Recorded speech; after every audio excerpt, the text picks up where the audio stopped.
शाहजहां ने बल्ख को जीतने के लिए अपने बेटे मिर्जा मुराद बख्श को भेजा। जीत हुई। जीत होने के बाद सर्दियां शुरू हो गई। सर्दियां ऐसी कि सैनिक खुद को जला ले पर सर्दियों से बच ना पाए। शाहजहां ने अपना दरबार लाहौर छोड़कर काबुल लगा लिया।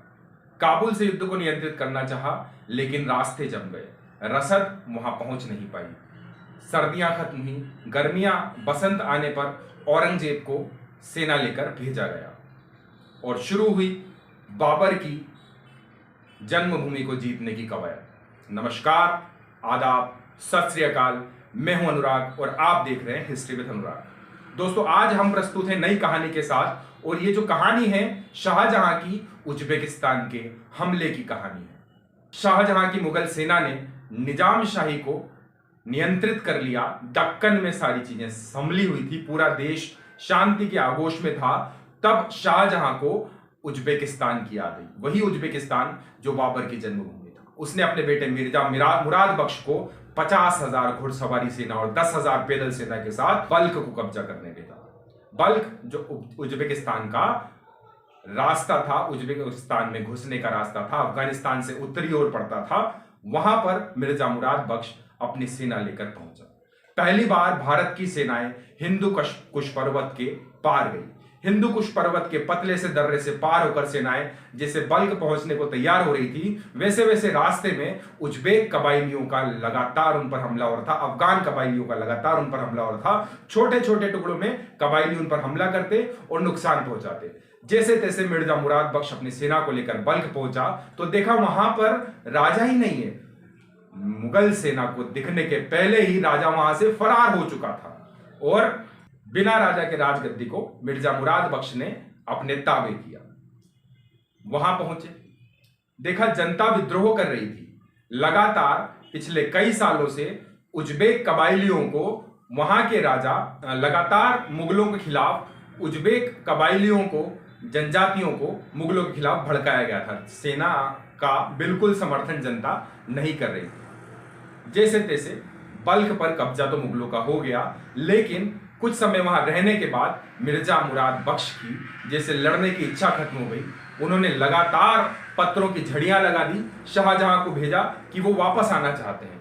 शाहजहां ने परेशान होकर लाहौर से अपना तख्त काबुल में जमा लिया। काबुल में जमा लेने के बाद वो सीधा वहां से युद्ध को देख पा रहा था, नियंत्रित कर पा रहा था। लेकिन मिर्जा मुराद बख्श वहां से वापस आने को बड़े आतुर दिख रहे थे। एक बार तो मिर्जा मुराद बख्श बिना राजशाही आदेश के वहां से चलने को तैयार हो गए। जब शाहजहां द्वारा उनकी मनसबदारी घटाने की उन्हें धमकी दी गई तो मिर्जा मुराद बख्श वहीं रुका। उसके बाद सर्दियां शुरू हो गई। सर्दियां हाड़ कपा देने वाली, शरीर जमा देने वाली सर्दियां थी। सेना खुद को जला लेने के बाद भी उस सर्दी से बच नहीं पा रही थी और ऐसी स्थिति में जब जनता विद्रोह करे, सेना को सर्दियां परेशान करे, उनके पास वहां रहने का अनुभव नहीं, प्रॉपर उनके पास वहां रहने के कपड़े नहीं, ऐसी स्थितियों में और सर्दियों के कारण एक बड़ा नुकसान यह हुआ कि काबुल से बल्ख की सीधी कनेक्टिविटी रुक गई और वहां काबुल से जो बल्ख को लगातार रसद दी जा रही थी वो भी समय पर ना पहुंच सकी। सर्दियों से सारे रास्ते जम गए, रुक गए और रसद पहुंच जाने में बहुत विपत्ति आने लगी। अब सेना वहीं फंसी की फंसी रह गई। सर्दियों के समय सेना वहां फंस गई और बड़ी मुश्किल से वो समय सेना के द्वारा काटा गया। फिर बसंत आई। गर्मियों के समय 35,000 घुड़सवारी सेना मिर्जा राजा जय सिंह और कोटा के राजा औरंगजेब को माधो सिंह हाड़ा के साथ बल्ख की ओर भेजा गया। रास्ते में कबाइली तैयार खड़े थे। उज्बेकियों ने जब यह खबर सुनी कि औरंगजेब अपनी सेना लेकर बल्ख पहुंच रहे हैं तो उन्होंने तुरंत 1 लाख सैनिकों का दस्ता तैयार किया और औरंगजेब को रोकने की तैयारी की। कुतलुक मोहम्मद के नेतृत्व में 1 लाख की उज्बेक सेना दर्राए गाज पर मुगल सेना का इंतजार कर रही थी।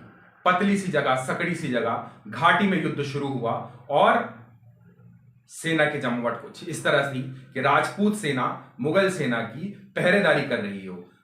आगे राजपूत सेना थी, अगल बगल राजपूत सेना थी, उसके पीछे मुगल सेना चल रही थी और उज्बेकिस्तानियों का सीधा सीधा टकराव राजपूत सेना के साथ हुआ और राजपूत सेना ने उज्बेकियों के दांत खट्टे कर दिए। उस सकड़े से दर्रे में जैसे तैसे उज्बेक अपनी जान बचाकर भागे, वहां से पीछे हटे, अगले दिन फिर खुले मैदान में लड़ाई। उज्बेकियों को राजपूतों का शौर्य समझ में आया और इस बार उन्होंने सीधा मुगल सेना पर हमला करने की कोशिश की। अगल बगल जो गार्ड कर रही थी मुगल सेना को राजपूत सेना, उसको ना छेड़ते हुए सीधे मुगल सेना पर उन्होंने हमला कर दिया। लेकिन दांव फिर उल्टा पड़ा, क्योंकि राजपूत सेना भी आई तो लड़ने ही थी, वो बगल से उनको घेर ली और अब उज्बेकिस्तान की सेना तीन तरफ से घिर गई। उज्बेकी कबायलियों की सेना तीन तरफ से घिर जाने के बाद बुरी तरह से मार खाने लगी और वहां हार कर वो भाग गए। अब इस तरह से औरंगजेब उनको हराकर बल्ख पहुंचते हैं और बल्ख से सपना अपना पूरा करने के लिए आगे बढ़ने की तैयारी होती है। उस जगह पहुंचने की तैयारी होती है जहां बाबर का बचपन बीता, उस जगह पहुंचने की तैयारी होती है जहां बाबर ने अपना किला बनाया। समरकंद, वहां पहुंचने की उनकी कोशिश थी और फरगना घाटी जहां बाबर का बचपन बीता, उनको जीतने की मंशा लेकर औरंगजेब आगे बढ़ा। आगे बढ़ने के पहले उन्होंने राव माधो सिंह को वहां का सूबेदार नियुक्त किया, उन्हें जरूरी रसद उपलब्ध कराई और उनकी सुरक्षा के लिए सैनिक छोड़े और आगे बढ़े। आगे बढ़े तो लगातार परेशानियां उनके पीछे पड़ी रही, क्योंकि कहीं ना कहीं कबायली सेना उन पर हमले करती रही और वहां की जो स्थानीय जनता थी उनका कोई समर्थन मुगलों को मिला नहीं। और मौसम बड़ा खराब, ऊंची नीची पहाड़ियां, दर्रे और अनउपजाऊ जमीन, बंजर जमीन, रेगिस्तानी जमीन, पूरी इस तरह की जमीन जहां राजपूती सेना और मुगल सेना को अनुभव था भारत के हरे भरे मैदानों का और भरपूर रसद का, वहां वो एक ऐसी जगह फंस गए थे जहां ना कोई प्रॉपर पानी की व्यवस्था थी और ना ही कोई उपजाऊ जमीन थी जिसके सहारे इतनी बड़ी सेना की भूख मिटाई जा सके। जैसे तैसे सामग्री काबुल से बल्क पहुंचती, बल्क से औरंगजेब के पास पहुंचती और लगातार ये भी डर उनके मन में रहता था कि कहीं पीछे से हमारी कनेक्टिविटी टूट गई, पीछे से अगर ये चेन बंद हो गई तो हम कहीं फंस के न रह जाएं। और लगातार मुगल सेना, औरंगजेब खुद, शाहजहां खुद इस अभियान में फंसे हुए नजर आ रहे थे, क्योंकि ये अभियान बहुत खर्चीला भी था, लगातार रसद पहुंचाई जा रही थी, दूसरी जमीन पर लड़ना था, स्थानीय जनता का समर्थन नहीं था और उन पर लगातार छोटे छोटे कबायली हमले भी हो रहे थे। जैसे तैसे वो अपने इस अभियान को सफल बताने की आखिरी कोशिश करने लगे। उज्बेक के बल्ख प्रांत के जो पुराने राजा थे, उज्बेक के बल्ख प्रांत के पुराने राजा को उन्होंने वापस वहां गद्दी पर बिठाने की सोची, उनसे संधि की और साथ में ये वादा भी लिया कि वो मुगल सेना के प्रति, मुगल तख्त के प्रति ईमानदार बने रहेंगे और लगातार उनकी सीमाओं की सुरक्षा करेंगे। कि ईरानी सफाविद सेना जो इस मौके की ताक में ही बैठी थी कि जैसे तैसे मुगल की का ध्यान हटे, मुगलों का ध्यान हटे और वो अफगानिस्तान पर हमला कर दे। उन्होंने वैसा ही किया, अफगानिस्तान पर हमला कर दिया। अफगानिस्तान के हमले का जवाब देने के लिए फिर मिर्जा मुराद बख्श, शाहजहां के तीसरे बेटे, वहां पहुंचे और इस युद्ध में मिर्जा मुराद बख्श बुरी तरह से ईरानियों के हाथों हार गया और कंधार हमेशा के लिए मुगलों के हाथ से छूट गया। फिर चाहे शाहजहां का पूरा जीवन रहा हो या औरंगजेब का पूरा जीवन रहा हो, कंधार वापस मुगल साम्राज्य में मिल नहीं पाया और ये ईरानियों के कब्जे में, सफाविदों के कब्जे में लगातार रहा। और उसी दौर में, उसी के बाद जब मुगल सल्तनत कमजोर हुई, मुगल तख्त जब कमजोर हुआ, तो नादिर शाह नाम का राजा ईरान से भारत पर हमला किया और भारत से बहुत सारी रसद वो लूट कर ले गया। तो इस तरह से ये जो उनका अभियान था पूरी तरह से असफल साबित हुआ। करोड़ों रुपए भी लगे, 6000 सैनिकों का नुकसान हुआ, कई सारे जानवर मरे और नतीजे के नाम पर सिफर, क्योंकि ना तो मुगलों की सीमाएं वृद्धि हो पाई, ना ही उनके राजकोष में कोई बढ़ोतरी हो पाई। इस तरह से ये एक असफल अभियान औरंगजेब के नेतृत्व में शाहजहां के द्वारा चलाया गया। जैसा कि शाहजहां के बारे में प्रसिद्ध है कि वो बहुत खर्चीला था, कई सारे उसने स्थापत्य कला के बड़े बड़े नमूने बनाए, ताजमहल बनाया, लाल किला बनाया और भी कई सारे बड़े बड़ी बिल्डिंग्स बनाई।